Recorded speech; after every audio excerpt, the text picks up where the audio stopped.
രാവിലെ മുതൽ നമ്മുടെ രേണുസുതിക്ക് ക്യാൻസർ ആണെന്ന് പറഞ്ഞിട്ട് ഭയങ്കരമായി അടിച്ചിറക്കല്. ഞാൻ ഇന്ന് കഞ്ഞീൻ്റെ വെള്ളം പോലും കുടിച്ചിട്ടില്ല. ഉള്ള കാര്യം എന്താ പറയുന്നതിന് കാരണം എന്താണെന്ന് വെച്ച് കഴിഞ്ഞാൽ ക്യാൻസർ എന്നൊക്കെ പറഞ്ഞ് അങ്ങനെയാടേ നമുക്ക് ഒരാൾക്കും, അതായത് ശത്രുക്കൾക്ക് പോലും അങ്ങനെ ഒരു അസുഖം വരരുത് ഭഗവാനെ എന്ന് തന്നെയാണ് നമ്മളെല്ലാവരും പ്രാർത്ഥിക്കുന്നത്. ഒരിക്കലും ആ രോഗമൊന്നും വരാൻ പാടില്ല. കാരണം മനുഷ്യൻ്റെ സാമ്പത്തിക സ്ഥിതിയും അതുപോലെ ജീവനും എല്ലാം എന്ന് പറഞ്ഞു കഴിഞ്ഞാൽ തകിടം മറിക്കുന്ന ഒരു രോഗം തന്നെയാണ് ക്യാൻസർ. അതെന്ന് പറഞ്ഞാൽ അതിൻ്റെ അവസ്ഥകൾ അനുഭവിച്ച ഒരുപാട് ആൾക്കാരുണ്ട്. അവരോട് ചോദിച്ചു കഴിഞ്ഞാൽ മനസ്സിലാകും. അതുകൊണ്ട് തന്നെ എന്ന് പറഞ്ഞാൽ അങ്ങനെയുള്ള അസുഖങ്ങളൊന്നും ആർക്കും വരരുതേ എന്ന് തന്നെയാണ് നമ്മുടെയൊക്കെ പ്രാർത്ഥന. അതിൻ്റെ ഇടയിലാണ് രേണുസുതിക്ക് അയ്യോ ക്യാൻസർ ആണ് എന്ന് പറഞ്ഞിട്ട് ഒരു വോയിസ് ക്ലിപ്പ് ഇങ്ങനെ പ്രചരിക്കാൻ തുടങ്ങിയത്. ആ വോയിസ് ക്ലിപ്പ് കൃത്യമായിട്ട് അന്വേഷിച്ചു, കാര്യങ്ങളൊക്കെ നോക്കിയപ്പോൾ എന്താണ് സംഭവിച്ചതെന്നറിയില്ല. എന്തായാലും ആരാണ് വോയിസ് ക്ലിപ്പ് അയച്ചത്, എന്തിനു വേണ്ടിയിട്ടാണ് എന്നുള്ളതൊക്കെ കൃത്യമായിട്ട് വരും ദിവസങ്ങളിൽ പുറത്തു വരും എന്നാണ് എനിക്ക് തോന്നുന്നത്. അങ്ങനെ പുറത്തു വന്നു കഴിഞ്ഞാൽ ഒന്നുകിൽ രേണു എക്സ്പോസ് ആവും, അല്ലെങ്കിൽ രേണുവിന് ഇപ്പോഴേ തെറി പറഞ്ഞുകൊണ്ടിരിക്കുന്നവരെ എക്സ്പോസ് ആവും എന്ന് എനിക്ക് പറയാനുള്ളൂ. കാരണം എന്തൊക്കെയായി കഴിഞ്ഞാലും ഇവരൊക്കെ കൂടിയിട്ട് ഒരു ഗെയിം കളിച്ചതാണോ, അല്ലെങ്കിൽ സാധാരണക്കാരെ പൊട്ടന്മാരാക്കാൻ വേണ്ടിയിട്ടാണോ, അല്ലെങ്കിൽ ഇവരെല്ലാവരും കൂടിയിട്ട് ഇനി കുറച്ച് കളികൾ കളിച്ചതാണോ? കാരണം എനിക്ക് ഒരുപാട് അനുഭവങ്ങൾ ഉണ്ടായിട്ടുണ്ട്. ആ അനുഭവങ്ങൾ ഞാൻ നാളെ നിങ്ങളോട് തുറന്ന് പറയുന്നതായിരിക്കും, എനിക്കുണ്ടായ അനുഭവങ്ങൾ. ഏതായാലും ഈ ഒരു സംഭവം എന്ന് പറഞ്ഞു കഴിഞ്ഞാൽ രേണുസുതിക്ക് ക്യാൻസർ ആണെന്ന് പറയുന്നു. അതിനുശേഷം എന്ന് പറഞ്ഞാൽ അവർ പരുമലയിൽ പോയിട്ട് പിന്നെ എന്താ പറയുക ട്രീറ്റ്മെൻറ്റ് എടുത്തു എന്ന് പറയുന്നുണ്ട്. ഇതൊക്കെ ശരിയാണോ തെറ്റാണോ എന്ന് നമുക്കറിയില്ല. പക്ഷേങ്കിൽ ഇത് ശരിയാവരുതേ എന്നാണ് ഞാൻ ആദ്യം പറഞ്ഞ പോലെ എൻ്റെ ഒരു മനസ്സ്. കാരണം എന്താണെന്ന് വെച്ചാൽ ഇനി ശത്രുക്കളായാലും ശരി രേണുസുതി എന്ത് കളി കളിച്ചാലും എനിക്കൊരു കുഴപ്പമില്ല. പക്ഷെ അങ്ങനെ അസുഖമൊന്നുമായിട്ട് കിടക്കരുത് എന്ന് മാത്രമാണ് എനിക്ക് പറയാനുള്ളത്. പിന്നെ വേറെ ഒരു കാര്യം എന്ന് പറഞ്ഞു കഴിഞ്ഞാൽ ഇനി ഇതും ഒരു അടവാണെന്ന് പറയുന്നുണ്ട്, അല്ലെ ഇത് ചില ആളുടെ സൃഷ്ടിയാണെന്ന് പറയുന്നുണ്ട്. ഇത് സഹതാപ തരംഗം ഉണ്ടാക്കാൻ വേണ്ടിയിട്ട് അവരെ മുൻപ് ഭയങ്കരമായിട്ട് ടോർച്ചർ ചെയ്ത, അല്ലെങ്കിൽ അവരെ ഇൻസൾട്ട് ചെയ്യുന്ന കുറേ യൂട്യൂബേഴ്സ് ഒപ്പിച്ച പണിയാണെന്ന് പറയുന്നുണ്ട്. ഇത് ഏതാണ് ശരി എന്താണെന്നൊന്നും നമുക്കറിയില്ല. പക്ഷേ ഒരു കാര്യം ഞാൻ നിങ്ങളോട് പറയാം, ഇതിൽ എന്തെങ്കിലും ഒരു കളി നടന്നിട്ടുണ്ടെങ്കിൽ പിന്നെ നിങ്ങൾ ആരും രേണുവിനെ താങ്ങി നടക്കരുത്. ഇനി രേണുവല്ല മറ്റുള്ളവരാണ് എൻ്റെ പുറകിലെങ്കിൽ അവരെയും നിങ്ങൾ താങ്ങി നടക്കരുതെന്ന് എനിക്ക് പറയാനുള്ളൂ. കാരണം എന്താണെന്ന് വെച്ചാൽ നാളെ നിങ്ങളുടെ ജീവിതം വരെ വെച്ച് കളിച്ചു എന്ന് വരും. അതായത് ഇത് കാണുന്ന നിങ്ങളുടെ ജീവിതം വരെ. കാരണം എന്തു പറഞ്ഞിട്ടും പൈസ ഉണ്ടാക്കണം എന്നുള്ള ഒരു വിചാരം മാത്രമുള്ള ഒരു ഗ്രൂപ്പായിരിക്കാം ഇതിൻ്റെ പുറകിൽ എന്നാണ് എനിക്ക് തോന്നുന്നത്. അങ്ങനെയാണെങ്കിൽ, അത് തെറ്റാണെങ്കിൽ നിങ്ങൾ അവരെ പിന്തുടർന്നു കഴിഞ്ഞാൽ നിങ്ങളുടെ ജീവിതം വെച്ചും അവർ കളിച്ചിരിക്കും എന്നുള്ളതിൽ യാതൊരു സംശയവുമില്ല. മക്കളെ ഇപ്പോഴും നല്ല രീതിയിൽ ജീവിക്കുന്നില്ലേ? അത് കുട്ടിച്ചോറാക്കണോ? അതാണ് എനിക്ക് ചോദിക്കാനുള്ളത്. നല്ല രീതിയിൽ നിങ്ങൾ ഈ കാണുന്നവർ ജീവിക്കുന്നില്ലേ? ഒരിക്കലും ആ സംഭവത്തിൻ്റെ ഉള്ളിലൊന്നും പോയി ചാടരുത്. അത്രേ എനിക്ക് പറയാനുള്ളൂ. ഇതിപ്പോൾ രേണുസുതി അറിഞ്ഞുകൊണ്ടുള്ള പരിപാടിയാണോ അറിയാതെ പരിപാടിയാണോ? പിന്നെന്ന് പറഞ്ഞാൽ ഇതാദ്യം വിട്ടതെന്ന് പറഞ്ഞാൽ ഷെഫീന ബീബിയുടെ ചാനലിലൂടെയാണ്. ഷെഫീന ബീബി പിന്നെയെന്ന് പറഞ്ഞു കഴിഞ്ഞാൽ അവരുമായിട്ട് നിരന്തരമായി സംസാരിക്കാൻ ശ്രമിക്കുന്നുണ്ട്. അവർ പേരൊന്നും പറയുന്നില്ല. അതുപോലെ തന്നെ ആരാണ് ഇവിടെ ജോലി ചെയ്യുന്നതെന്ന് പറയുന്നില്ല. ഈ ആധികാരികമായിട്ട് സംസാരിക്കാൻ പറ്റുന്ന ആൾക്കാർ വന്നിട്ടുണ്ട്. അവരൊക്കെ പറയുന്ന കാര്യം എന്താണെന്ന് വെച്ച് കഴിഞ്ഞാൽ, അതായത് 2 ദിവസത്തിനുള്ളിലൊന്നും ഇങ്ങനെ ഒരു സംഭവം കിട്ടത്തില്ല, ഇങ്ങനെ ഒരു റിസൾട്ട് കിട്ടത്തില്ല, മെഡിക്കൽ റിപ്പോർട്ടോ കാര്യങ്ങളോ ഒന്നും ഇറക്കിയിട്ടില്ല. അതായത് ഒരു സ്ത്രീ പറഞ്ഞു, അത് മാത്രമേ ഉള്ളൂ. അല്ലാതെ ഇതിൻ്റെ പുറകിൽ നോക്കിയപ്പോൾ ഒരു ഡോക്ടറോട് സർട്ടിഫിക്കറ്റോ എന്തെങ്കിലും വേണ്ടേ? അതൊന്നുമില്ല.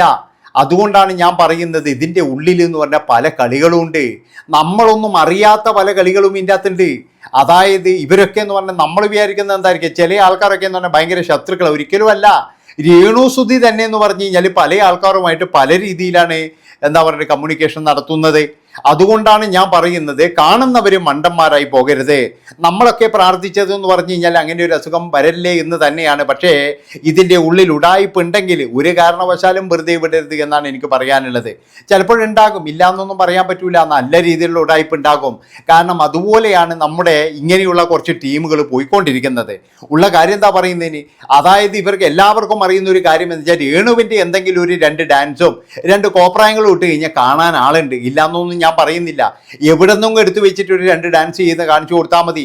പിന്നെ നമ്മളും കൂടി ഇങ്ങനെ ചെയ്ത് കാണിച്ചു കൊടുത്തു കഴിഞ്ഞാൽ കൃത്യമായിട്ടെന്ന് പറഞ്ഞു കഴിഞ്ഞാൽ നല്ല സന്തോഷമാകും ആർക്ക്, ഇത് കാണുന്നവന്. കാരണം എന്താണെന്ന് വെച്ചാൽ അവന് ഭയങ്കരമായിട്ട് രേണുവോടുള്ള ശത്രുതയാണ്. ആ ശത്രുതയാണ് നമുക്ക് കാശായി മാറുന്നത്.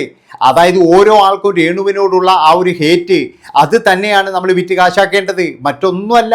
അതാണ് ഞാൻ പറയുന്നത്. ഈ ഹേറ്റ് എന്ന് പറഞ്ഞിട്ട് എല്ലാവരും കൂടിയിട്ട് മണ്ടന്മാരാക്കുകയാണോ ചെയ്യുന്നത്?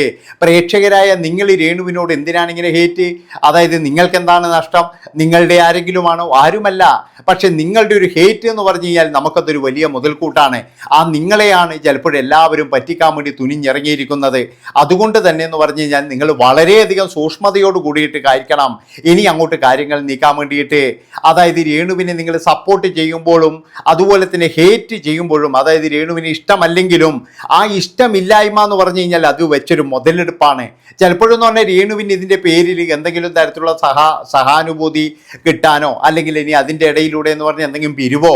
ഇപ്പോഴും ഞാൻ ഒരു ലൈവ് കണ്ടു, ആ ലൈവിൽ മകന് പുസ്തകം മേടിച്ച് കൊടുക്കാൻ വരെ ഗതിയില്ലാത്ത ഒരാളെ പോലെയാണ് രേണു പറയുന്നത്. അതൊക്കെ കേൾക്കുമ്പോൾ നമ്മളെല്ലാം വിചാരിക്കും ഇവർക്ക് കിട്ടുന്ന കോടികൾ ഇവർ എവിടെയാണ് കൊണ്ടുവെക്കുന്നതെന്ന്. എനിക്ക് തോന്നുന്നത് എന്താണെന്ന് വെച്ച് കഴിഞ്ഞാൽ ആരോ പറഞ്ഞു കൊടുത്ത കാര്യമുണ്ട്, ഇതുപോലെയൊക്കെ പറഞ്ഞു കഴിഞ്ഞാൽ മോളെ കുറച്ച് പൈസയെല്ലാം കയ്യിൽ വരുള്ളൂ, ആരെങ്കിലും ഒരു ബാഗ് സമ്മാനിച്ചു കഴിഞ്ഞാൽ വേണ്ടാന്ന് എന്തിനാ പറയുന്നത്. അതുപോലെ തന്നെയാണ് ചെയ്യുന്നത്. അതായത് ഇത്രയും പൈസ ഉണ്ടാക്കിയിട്ടും ഇതുപോലും ഇല്ലാത്ത സ്കൂൾ തുറക്കുമ്പോൾ വളരെയധികം കഷ്ടപ്പെടുന്ന ഒരുപാട് വിദ്യാർത്ഥികളുടെ നമ്മുടെ നാട്ടിൽ. അതുകൊണ്ടാണ് പറയുന്നത് എൻ്റെ പൊന്നു മക്കളെ, നിങ്ങൾക്ക് അങ്ങനെ സംഭാവന ചെയ്യണമെന്നുണ്ടെങ്കിൽ എന്നെ ബന്ധപ്പെട്ട് കഴിഞ്ഞാൽ 10 പേരെ ഞാൻ കാണിച്ചു തരാറുന്നേ. അത്രത്തോളം കഷ്ടപ്പെടുന്ന ആൾക്കാരുണ്ട്, അവർക്ക് കൊടുക്കാറുന്നേ.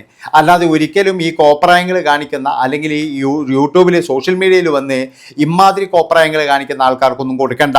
പിന്നെ വേറൊരു കാര്യം പറയാനുള്ളത്, ഇത് രേണു എന്തുകൊണ്ട് ഇതിനെതിരെ പ്രതികരിക്കുന്നില്ല? രാവിലെ മുതൽ ഇങ്ങനെയൊരു വാർത്ത വന്നിട്ട് ഇതുവരെ രേണു അതിനെതിരെ ഒരു പ്രതികരണം നടത്തിയിട്ടില്ല. ഇനി അത് ശരിയാണോ തെറ്റാണോ? തെറ്റാണെങ്കിൽ എന്ന് പറഞ്ഞൊരു വലിയ കേസാണിത്. അതായത് ഇല്ലാത്ത രോഗങ്ങൾ എന്ന് പറഞ്ഞാൽ പറഞ്ഞു വരുത്തുക എന്ന് പറഞ്ഞു കഴിഞ്ഞാൽ വലിയൊരു കേസാണ്. അതുപോലും പല ആൾക്കാർക്കും അറിയില്ല. അതായത് ചിലപ്പോൾ ഈ സ്ത്രീ എന്ന് പറഞ്ഞു കഴിഞ്ഞാൽ കൃത്യമായിട്ട് പിടികൂടാൻ കഴിയും. ഇവരുടെ ഗൾഫ് നമ്പറുണ്ട്, അതുപോലെ തന്നെ ഇവർ പറയുന്ന പല കാര്യങ്ങളും വെച്ച് ഈ സ്ത്രീ ഒരു വലിയൊരു കേസിനെ അഭിമുഖീകരിക്കേണ്ടി വരും. പക്ഷേ രേണുവിനെ സംബന്ധിച്ചിടത്തോളം എന്ന് പറഞ്ഞാൽ പ്രതികരണശേഷി ഇല്ലാത്തൊരു മനുഷ്യ സ്ത്രീയാണ്.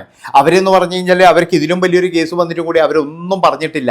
ഹെനാൻ എന്ന് പറയുന്ന ഒരു വ്യക്തി വന്നിട്ട് ഇവരെ നല്ല രീതിയിൽ തേജോവധം ചെയ്തിന്, എന്നിട്ടും ഇവരൊരു അക്ഷരം മിണ്ടിയിട്ടില്ല. വേറെ ആരെങ്കിലും ആണെങ്കിൽ കേസ് കൊടുത്തിട്ട് ഇപ്പോൾ ഹെനാൻ ഇങ്ങനെ കയറി ഇറങ്ങുന്നുണ്ടാകും. പക്ഷെ അതിൻ്റെ അവസ്ഥ എന്താണ്? അത് നോക്കുമ്പോഴേ ചിലപ്പോൾ ശരിയായിരിക്കാം. ശരിയായ സാധനം ആർക്ക് വേണമെങ്കിലും പറയാലോ. അതുപോലെ തന്നെയാണ് ഈ ഒരു സംഭവം. അതായത് രേണുസുധിക്ക് ഉണ്ടോ ഇല്ലയോ എന്നൊന്നും നമുക്കറിയില്ല.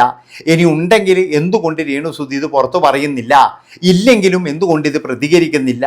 ഇന്ന് എനിക്ക് ക്യാൻസർ ഇല്ല അല്ലെങ്കിൽ ഞാൻ പൂർണ്ണ ആരോഗ്യവതിയാണെന്ന് രേണു അല്ലേ പറയേണ്ടത്? അതൊന്നും പറയുന്നില്ല. അതുകൊണ്ട് ഞാൻ പറയുകയാണ് എൻ്റെ പൊന്നു മക്കളെ, ഇതൊക്കെ എന്ന് പറഞ്ഞു കഴിഞ്ഞാൽ ഒരു തരം ലോകാണ്. അതുകൊണ്ട് ഇതിൻ്റെ അകത്തൊന്നും പോയിട്ട് സാധാരണക്കാരായ പ്രേക്ഷകരെ നിങ്ങൾ തലവെച്ച് കൊടുക്കരുത്. കാരണം നിങ്ങൾ ഒരുപാട് നഷ്ടം സഹിക്കേണ്ടി വരും, നിങ്ങൾക്ക് ഒരുപാട് പ്രശ്നങ്ങൾ വരും. അതുകൊണ്ടാണ് ഞാൻ പറയുന്നത്. കാരണം ഇതൊരു ഫോക്കസാണ് മൊത്തത്തിൽ. ഇവർ രോഗം വിറ്റിട്ടും രോഗം ഉണ്ടാക്കിയിട്ടും ഇനി ചിലപ്പോഴെന്ന് പറഞ്ഞാൽ ഇവർ തന്നെ വല്ല രോഗം എടുത്ത് കൊണ്ടുവരുമെന്ന് എൻ്റെ പ്രശ്നമായിരുന്നു. അങ്ങനെയൊക്കെ എന്ന് പറഞ്ഞു കഴിഞ്ഞാൽ കാശുണ്ടാക്കാനാണോ അല്ലെങ്കിൽ സഹാനുഭൂതിക്കാണോ ഇനി വല്ല പിരിവിനുമാണോ? കാരണം പിരിവ് എന്ന് പറഞ്ഞു കഴിഞ്ഞാൽ ഒരു ദിവസം കൊണ്ട് തന്നെ രേണുവിലേക്ക് കോടികൾ കിട്ടും എന്നുള്ളതിൽ യാതൊരു സംശയവുമില്ല. ഇവിടെ ഒന്നുമില്ലാത്തവർക്ക് തന്നെ കോടികൾ കിട്ടുന്നുണ്ട്. അപ്പോൾ രേണുവിനൊക്കെ കിട്ടുന്ന സംഖ്യ എത്രയാണെന്ന് നമ്മൾ പറയേണ്ടതല്ലോ. അതുകൊണ്ടാണ് ഞാൻ പറയുന്നത്. ഏതായാലും കൃത്യമായിട്ടുള്ള വിവരങ്ങളെല്ലാം വരട്ടെ, അത് കഴിഞ്ഞ് നമുക്ക് സംസാരിക്കാം. ഇത്രയും പറഞ്ഞുകൊണ്ട് ഈ ഒരു വീഡിയോ ഇവിടെ വെച്ച് വൈൻഡപ്പ് ചെയ്യാണ്. നന്ദി, നമസ്കാരം.